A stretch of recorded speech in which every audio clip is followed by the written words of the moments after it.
본문에서는 예수님이 말씀하신 포도원 농부의 비유가 나오고 있습니다.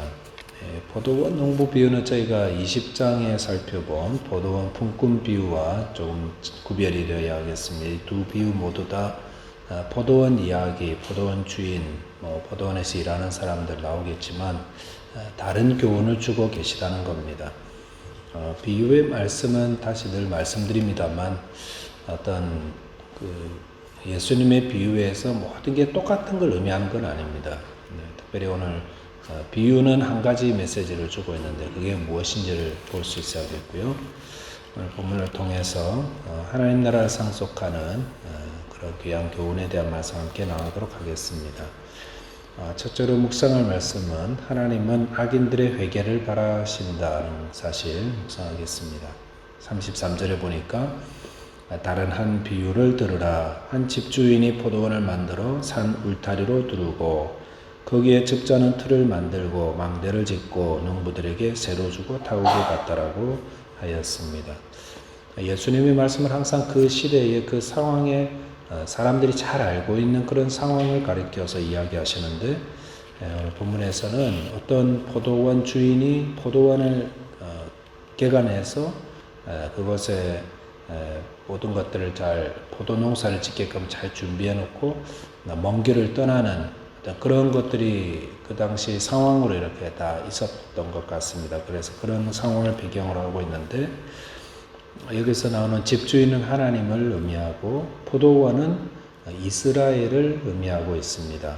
산 울타리로 두르고 틀, 망대 이런 것들, 적자는 틀 이런 것들은 다 포도 농사를 짓기 위해서 기본적으로 있어야 되는 것들을 의미하고 있는데 이것은 하나님께서 이스라엘의 신앙을 돕기 위해서 제공하신 일반적인 것들 이렇게 볼 수 있습니다. 농부들이란 이스라엘 지도자들을 의미하고 있습니다. 종교 지도자들입니다. 그래서 이 비유를 다시 어떤 의미인가 이렇게 다시 살펴보면 하나님께서 이스라엘을 자기 백성 삼으시고 또 그들에게 하나님의 백성으로 살아가게끔 모든 걸 다 예비해 놓으시고 또 유대교 종교 지도자들이 그들을 잘 교훈하고 이끌도록 이렇게 하셨다라는 것입니다. 그런데 34절에 보니까 열매 거둘 때가 가까움에 그 열매를 받으려고 자기 종들을 농부들에게 보내었다라고 했습니다. 열매 거둘 때가 되자 포도원 주인이 포도원 농부들에게 세를 받으려고 자기 종들을 보냈다라고 했습니다. 여기서 종이라는 것은 하나님의 신실한 선지자들, 제사장들 이렇게 의미하고 있는데 주인이 받으려는 세라는 것은 그 열매라는 것은 하나님의 백성답게 살아가는 삶을 말하고 있습니다. 하나님이 그것을 받으려고 선지자들을 보냈다라는 겁니다. 하나님께서 자기 백성에게 선지자들을 보내어서 이스라엘 백성들에게 선지자를 보내서 하나님 백성답게 살도록 호소하셨다는 것들, 세를 받으러 보낸 것으로 이렇게 이야기하고 있습니다. 그랬을 때 어떻게 했는가? 45절 보니까 농부들이 종들을 잡아 하나는 심히 때리고 하나는 죽이고 하나는 돌로 쳤다라고 했습니다. 이것은 이스라엘 종교 지도자들이 하나님이 보낸 선지자들, 하나님의 백성들이 하나님 백성답게 살아야 된다고 호소하는 그 선지자들을 심히 때리고 혹은 죽이기까지 했다, 돌로 치기도 했다라는 그런 것들, 이스라엘 역사 속에 이런 게 많이 있었죠. 선지자들이 뭘 잘못해서 그런 것이 아니라 다만 그들에게 하나님 백성답게 살라고 호소한 것뿐이었는데 이스라엘 백성의 특히 종교 지도자들이 그들을 죽였던 것입니다. 하나님이 우리에게 바라시는 게 뭔지 여기서 말씀하고 있죠. 우리에게 이렇게 교회를 주시고 또 우리가 하나님 백성으로 살아가게 하시고 또 망대를 둘러 놓으시고 여러 가지로 신앙생활을 하게 하셨는데 바라시는 게 뭘까? 우리에게 열매를 받으시려고 종들을 보내어서 요구하시는 열매가 무언가 알 필요가 있습니다. 그게 무엇입니까? 하나님 백성답게 사는 겁니다. 하나님 백성답게. 미가서 6장 5절에 8절에 보시면 여호와께서 내게 구하는 것은 오직 정의를 행하며 인자를 사랑하며 겸손하게 내 하나님과 함께 행하는 것이 아니냐라고 했습니다. 하나님께서 그의 백성들에게 원하는 것은 그 앞에 그런 게 있죠. 천천의 재물도 아니다. 만만의 강수도 아니다. 어마어마한 양의 재물 드리고 헌금하고 뭐 이런 게 아니라 뭐라고 했습니까? 정의롭게 좀 살아라. 정의롭게. 여기 가서 이 말하고 여기 가서 딴 말 하지 말고 정의롭게 살아라. 그리고 사람들을 좀 사랑하며 살아라. 사랑하며 어려운 사람 보면 사랑할 줄 알고 가까운 사람들과 좀 친절하게 하고 불쌍히 여길 사람이 있으면 자비를 베풀고 사랑을 베풀며 살아라. 그리고 겸손히 내 하나님과 동행하며 살아라. 하나님 우리와 함께 하고 계시잖아요. 그분의 손 붙잡고 오늘도 이 자리에 하나님 계시잖아요. 그래서 하나님께 기도하고 하나님을 찾고 또 하나님께 사정을 아뢰고 그렇게 살아가는 거다. 그 예수 믿는 사람들도 마찬가지라는 겁니다. 하나님께서 우리에게 백성들에게 바라시는 것이 뭐 어마어마하고 대단한 그런 게 아닙니다. 우리 삶 가운데 예수 믿는 사람들이 거짓말하지 않고 정의롭게 누가 보든 보지 않든 진실하게 행할 줄 알고 양심껏 행할 줄 알고 그리고 불쌍한 사람 보면 사랑을 베풀 줄 알고 주위 사람들에게 어떻게 하면 내가 사랑을 좀 베풀까 사랑의 사람이 될까 가족들에게 자녀들에게 부모에게 또 친구들에게 교우들에게 어떻게 하든 사랑을 베풀기를 원하고 늘 주님과 늘 동행하며 주님 의식하며 주님 이름 부르며 살아가는 것. 이게 하나님이 우리에게 원하시는 열매. 하나님이 우리를 구원하시고 우리에게 정말 받기를 원하시는 것. 어렵나요? 참 어렵지 않은데도요. 이걸 참 다들 잘 못하죠. 오늘도 우리가 기도할 제목은 그런 것들입니다. 하나님 제가 열매 맺는 인생 되게 해달라고. 이런 열매들이 내 삶 가운데 일어날 수 있도록. 근데 우리가 비겁하기도 하고 부족하기도 하고 두렵기도 하고 연약하기도 해서 불의를 저지르기도 하고 때로는 분노하기도 하고 사랑을 베풀지 못하고 하나님 없는 것처럼 행하고 그럴 때마다 하나님이 선지자들 통해서 새를 보내시죠. 새밭이라고 열매 내라고 열매. 어떤 열매요? 정의와 사랑과 하나님과의 동행. 이런 삶을 살라고 하시는 겁니다. 저와 여러분께서 기억할 거 하나님의 은혜를 구하되 특히 그런 거 내지 않을 때 하나님이 어떻게 하신다고 그랬습니까? 선지자들을 죽인 악한 농부들 곧바로 진멸하는 게 아니라 또 보냈죠. 또 보내서 회개하게끔 열매 맺는 인생 되게 하게끔 하나님이 그렇게 기다려주는 겁니다. 지금도 내가 하나님 말씀대로 살지 못하고 열매를 맺지 못하는 인생 될 때 하나님 기다려주십니다. 기다려주십니다. 그런데 그 기다림은 영원하지가 않습니다. 언젠가 하나님이 그것들을 심판하실 때가 있을 텐데 이런 말씀이 들을 때 빨리 돌이키라는 겁니다. 그래서 글쎄 그래 내가 다르게 살자. 정말 말씀대로 살아보자. 그렇게 결단하고 주의 도우심을 구하며 돌아올 때 주님이 기뻐하실 줄 믿습니다.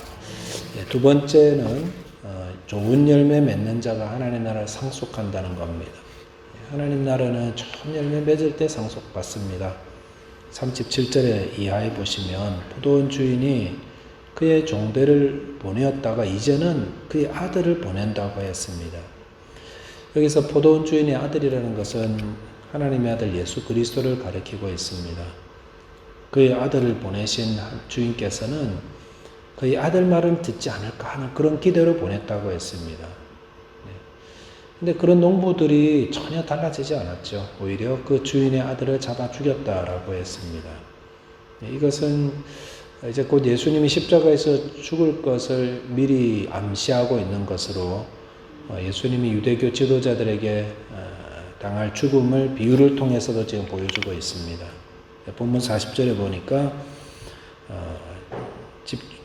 예수님께서 아들을 죽인 집주인에 대해서 주인이 어떻게 할 것 같느냐라고 물으셨고 41절에 비유를 듣던 사람들이 뭐 금방 대답했죠. 쉬웠죠. 그 악한 자들을 진멸하고 포도원은 제때 열매를 바칠 만한 다른 농부들에게 새로 줄지니다 라고 하였습니다. 유대교 지도자, 종교 지도자들이 하나님이 바라시는 열매를 맺지 않고 또 그와 함께 또 하나님의 아들까지도 죽이는 죄를 저질렀습니다. 그럴 때 하나님께서 어떻게 하셨습니까? 주후 70년에 로마 군대를 말미암아서 예루살렘을 완전히 다 멸망시키고 초토화시켜버려요. 돌 하나 돌 위에 남지 않도록 어마어마한 사람들이 학살을 당하고 다 뿔뿔이 떠나고 그런 하나님 말씀대로 이루어졌고요. 그리고 이스라엘 대신 이제는 하나님의 뜻대로 열매 맺는 이방인들을 하나님 백성으로 삼으셨습니다. 그 이방인들이 누굽니까? 저와 여러분들이 그 이방인들입니까? 42절에 보면은 이제 그런 말씀들 하죠. 건축자들의 버린 돌이 모퉁이 돌이 되었다. 예수님 의미하죠. 그래서 유대인들은 예수님 필요 없다고 십자가에 못 박혀 죽였지만 버려버렸지만 누가 그 예수님을 믿게 되었습니까? 저와 여러분 같은 이방인들이 그 예수님을 믿고 의지해서 이제는 그분을 통해서 하나님의 나라를 세웠던 것입니다. 본문 43절도 그 내용이죠. 그러므로 내가 너희에게 이르노니 하나님의 나라를 너희는 빼앗기고 여기서 너희라는 것은 유대교 지도자들 너희는 빼앗기고 그 나라의 열매 맺는 백성이 받는다.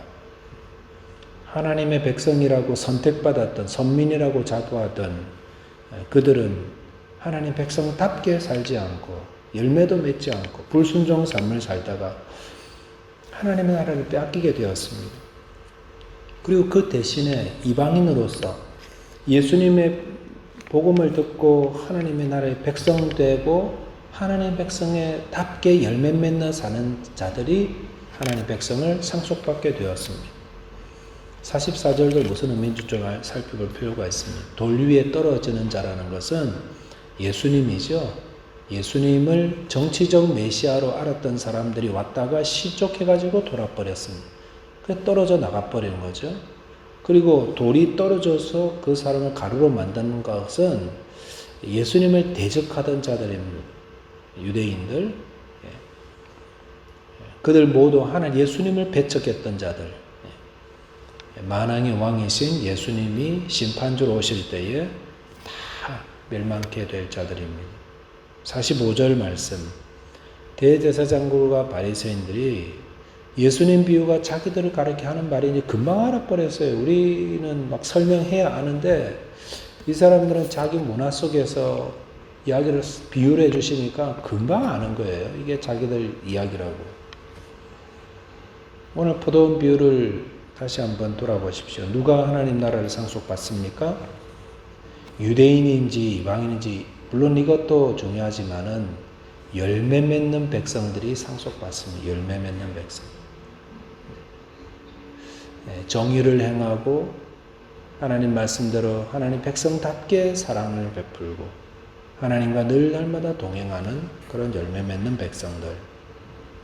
그래서 우리가 예수 믿는다 하면서 늘 불의를 저지르고 완고하고 자기밖에 모르고 그다음에 하나님의 생각도 안 하고 이런 거는 열매 없는 거예요. 그러니까 아주 조심해야 됩니다. 그리스도인들이 내가 예수님 믿습니다 말만 하면은 다 구원받는 줄 알고 그러면서 세상 속에서 악을 행하고 정욕대로 살아가고 열매 없고 이름만인 그리스도인들이 어떻게 될까요? 성경 말씀대로 나오죠. 유대인들도 하나님이 아끼지 않고 열매 맺지 않는 가지들은 잘라버리셨는데 하물며 너희일까 보냐라고 말씀하셨잖아요.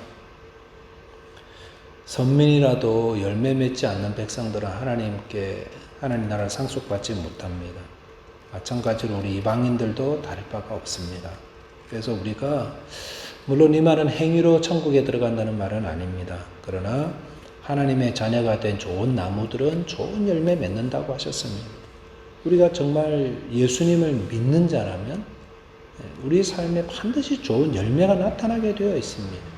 가장 가까운 가정에서부터 와, 우리 부모님이 바뀌었네? 이런 말들이 나올 거고, 그 다음에 내 주위에 있는 사람들이 요즘 뭐 일이 있어? 왜 사람이 좀 바뀌냐? 이상해? 이런 말들이 반드시 나오는 거예요. 그리고 하나님과 동행하니까 내 마음으로도 아는 겁니다. 늘 마음의 평안과 담대함이 있고요. 또 하나님 함께 계신 줄 알기에 어려움이 있을 때만 늘 기도하고 그런 삶을 살아가는 것입니다. 이것이 하나님이 우리에게 원하시는 열매고, 많은 열매를 맺을 때 하나님께 영광을 돌립니다. 저와 여러분의 삶에 좋은 열매가 많이 맺힐 수 있도록 이제 알았으니, 부족한 게 뭔지 알았으니 기도하며 성령의 도움을 구해서 저와 여러분을 통해서 하나님께 큰 영광, 하나님 기쁨 되게 되는 저와 여러분 되시기를 바라겠습니다. 기도하겠습니다. 하나님 아버지 감사합니다. 오늘 비유의 말씀을 통해서 이방인들 저희에게도 하나님께서 은혜를 베풀어 주셨음을 알려주셔서 감사합니다.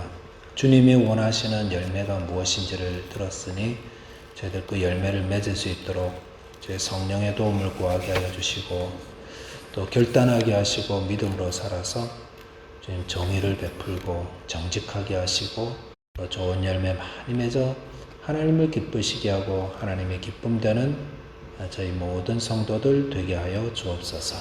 우리 주님 예수 그리스도 이름으로 기도하옵나이다. 아멘.